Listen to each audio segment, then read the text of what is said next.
So, Sunday breakfast is looking a little bit different this week because we've got the lovely Jen with us, and we are in person. So this is going to be a little getting to know Jen, like all I did with Tom. So I've got some wacky questions written on my laptop. So yeah, I'm gonna jump straight in. I don't know these questions, so No. bear with me. Would you be able to download knowledge or delete random facts that you've got? Download knowledge or delete random facts? Yeah, you know, like, so I know the name of my year 6 geography teacher's wife. Like, I don't need that knowledge. Yeah, I think probably download knowledge. Yeah, sometimes I think I don't remember enough, so maybe we have the opposite gifts. Maybe. Okay, this isn't so much of a would you rather, but what was the last thing you bought from Amazon? I'm glad it's not embarrassing. I actually bought a gift this morning at like 6 a.m. in the morning for my friend's boy who's turning 1 tomorrow. So I bought this it's like a wooden toy that you can like put the different shapes in. Okay, yeah. Mm-hmm. So that's what I bought this morning on Amazon. Awesome. The last thing I bought from Amazon was actually before Christmas. So really? Yeah. Oh, we get many Amazon parcels in our house at the moment. So. Well, that's the last thing I got from Amazon, Oh, which okay. is very different to the last thing that my household got from Amazon. Right, that's true. But yeah, it was also a gift for someone. So Yeah. Great. If you were to write a book, if you had the time to write a book and the motivation, what would it be about? Oh. If I had time to write a book, I don't know.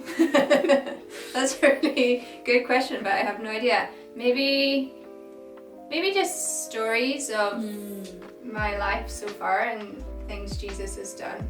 Yeah. Like a book of testimonies that would inspire other people, maybe. That's so cool. Yeah. That's the first thing that's come to my mind. Yeah. So. No, I'd read that book. Okay. What was the best gift you've ever received? Not from God, I'm talking in an earthly sense.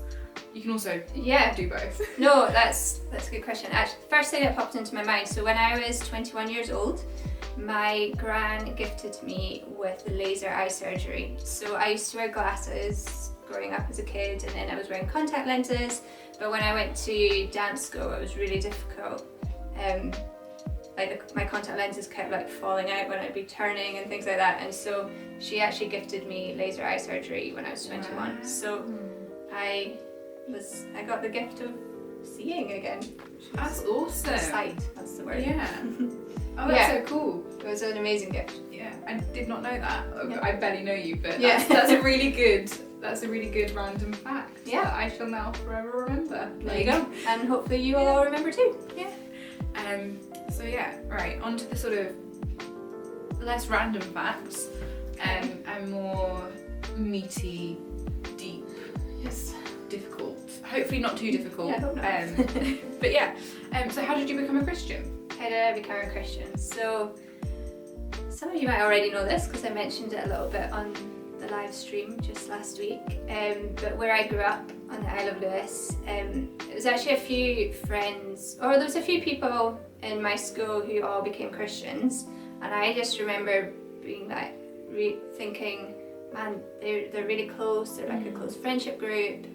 They seem to really be really nice to each other, and I knew the reason that they had become close friends was because they'd become Christians. And so I had courage one day and was like, hey, can I come to church with you? Or, well, it was actually a youth meeting they were doing, and so I started going along to these youth meetings, and every week I would hear testimonies of how people had come to know Jesus, and they'd been driving past a church and they saw this light come on in the middle of the night, or have these really supernatural experiences with God.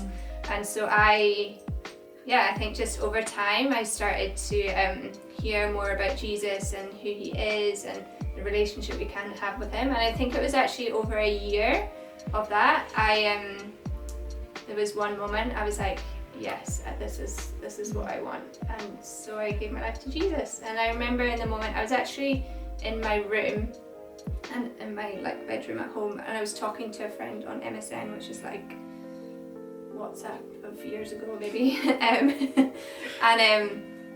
Yeah, she just was like, Jen, I think you are a Christian. And I had this sudden moment of just this peace, and like it's like I experienced God's love. Yeah, and it was a really special moment. So that's a little bit of my story of how I became a Christian. A Christian is also a funny, it can be used as a label. Yeah. So I know people who are adamant they are not Christian, or they don't like being called Christian. They are like, I follow Jesus, Jesus is King, like I believe in God, Father, Son, Holy Spirit. But like they just don't feel comfortable with that, and that's like, you know, I just thought I'd mention that as well, because labels are a funny thing. Yeah. And everyone has a different relationship with different wording of stuff. Yeah. But yeah, like in that brought you freedom. That's so cool. Yeah. That identity. Yeah. Yeah, Definitely. It's awesome. Yeah, identity in Christ is definitely brings so much freedom. For sure. But yeah. Favorite Bible story and why?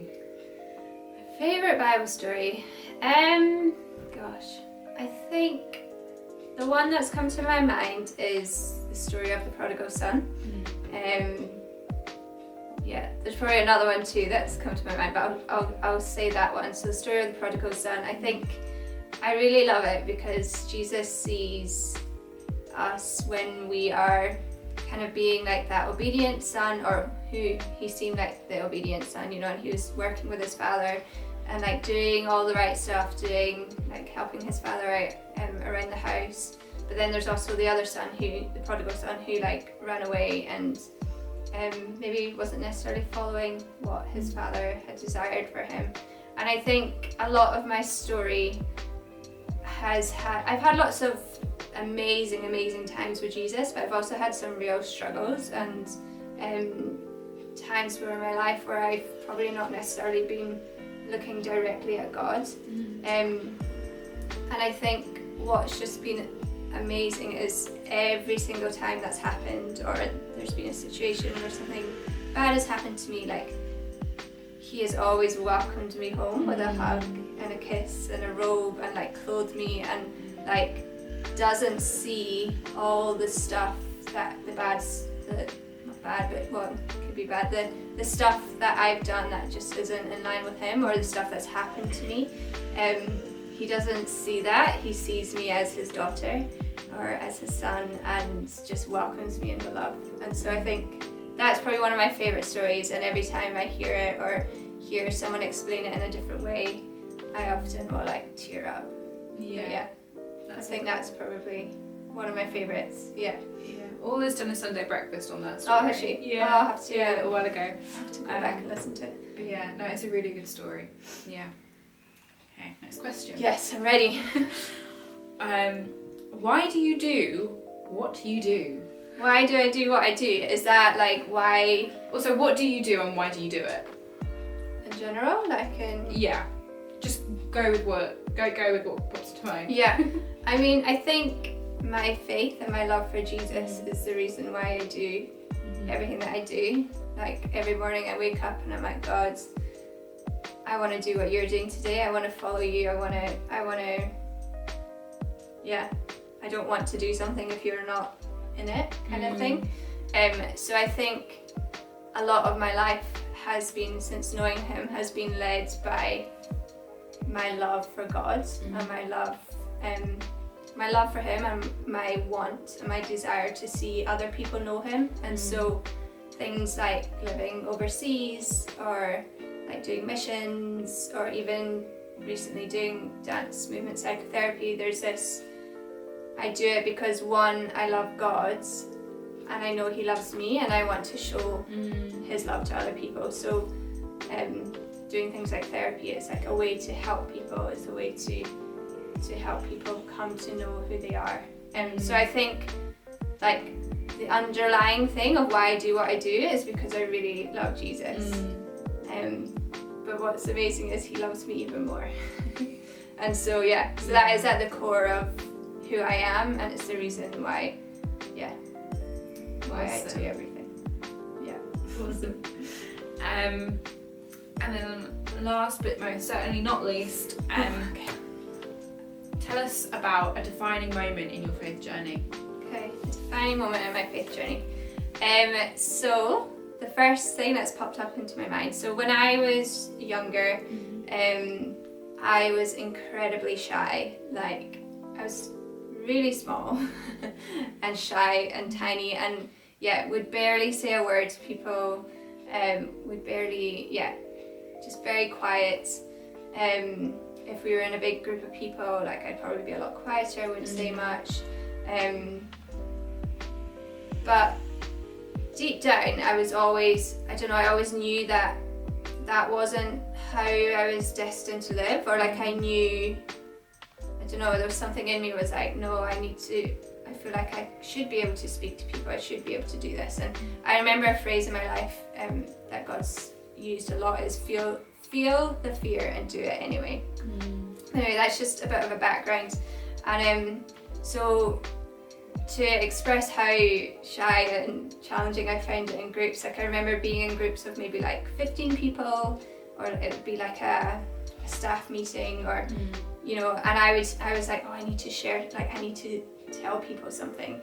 But I'd be sitting there and I would like, oh, I don't know, I can't say it. And like when eventually I would say it, I'd be like, I need you to, like, can you give me the keys? Or like whatever I was saying, I'd be physically shaking, and like my voice, and you could tell there wasn't any confidence in it.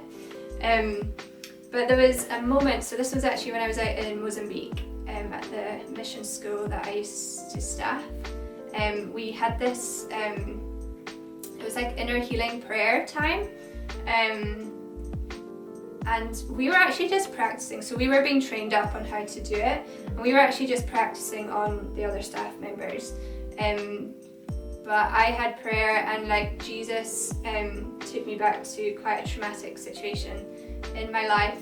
And in this experience, I felt I was able to release the pain that I'd not felt before, like I'd kind of shut it down, and I was able to release this emotion and just encounter Jesus's healing in that place.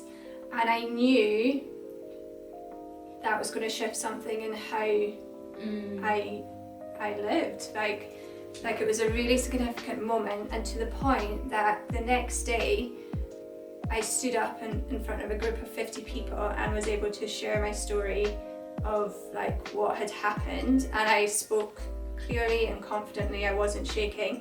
And then I think it was in a couple of weeks later, I stood up in front of like a group of 300 people and shared my testimony. Again, no fear, no shaking or anything. Like, so in that moment, God like changed something huge in my life, to the point like where I was so fearful and shy and couldn't really share, I was suddenly able to speak really confidently.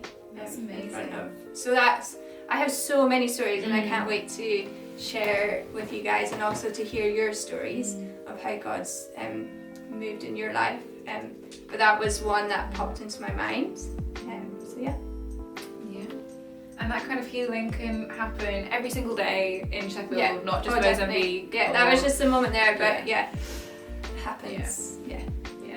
Anyway, so Jen. Yes. As she just said, more stories to come. More stories to come. But looking forward to getting to know everyone a bit more. So God bless you guys, and we'll see you around.